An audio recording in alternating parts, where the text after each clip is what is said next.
नमस्कार, जय श्री राम। नरक चतुर्दशी की कथा आपने सुनी होगी। कार्तिक कृष्ण पक्ष दीपावली की जो रात्रि है उससे पहले की छोटी दिवाली की रात को नरक चतुर्दशी कहा जाता है। इस दिन नरक से मुक्ति पाने के लिए प्रातःकाल तेल लगा करके अपामार्ग के पौधा सहित जल से स्नान किया जाता है और इस दिन शाम को यमराज के लिए दीपदान भी किया जाता है। कहा जाता है भगवान श्री कृष्ण ने नरकासुर नामक दैत्य का संहार किया था। इसके पीछे एक कहानी भी आती है, कथा भी आती है, उसको आप सुनिएगा। प्राचीन समय में रंती देव नामक एक राजा था। पहले जन्म में धर्मात्मा दानी था। उसी पूर्वकृत कर्मों के द्वारा इस जन्म में भी राजा ने अपार दान देकर सत्कर्म किए। जब उसका अंत समय आया तो यमराज के दूत उन्हें लेने के लिए आते हैं। बार बार राजा ने लाल लाल आंखें निकाल कर कह रहे थे, राजा नरक में चलो, तुम्हें नरक की प्राप्ति होगी, तुम्हें वहां चलना पड़ेगा। इस पर राजा घबराया और सोचने लगा, मैंने तो जीवन में कोई भी गलत कार्य नहीं किया। उन्होंने यमदूतों से पूछा, हे यमदूतों, ये तो बताओ मुझे नरक क्यों मिल रहा है। यमदूतों ने कहा कि आपने समस्त दान पुण्य किए हैं, उससे तो समस्त विश्व जानता है, परंतु पाप तो केवल भगवान धर्मराज और धर्मराज के जो पार्षद हैं वो जानते हैं।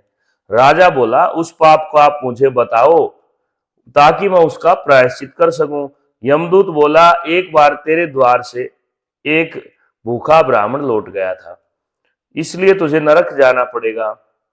देखिए, किसी भी आपके घर में कोई भी आता है, आज कलयुग में भी यही प्रचलन है मांगने वाला, तो आप किसी को खाली हाथ नहीं जाने दें। भूखा है तो भोजन अवश्य कराएं। तो राजा ने कहा कि मेरी विनती है कि मेरी आयु 1 वर्ष और बढ़ा दी जाए।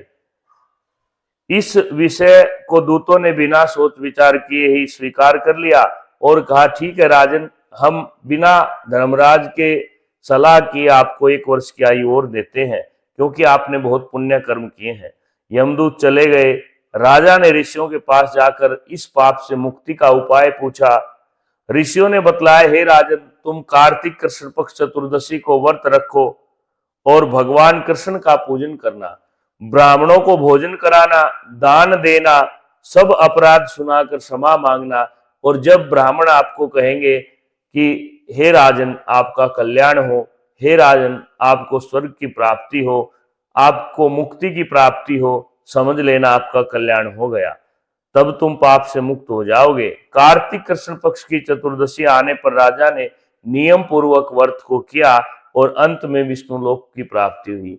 अर्थात जो ब्राह्मणों का, साधुओं का, घर आए आगंतुकों का आदर करता है उसको निश्चय ही मुक्ति प्राप्त होती है।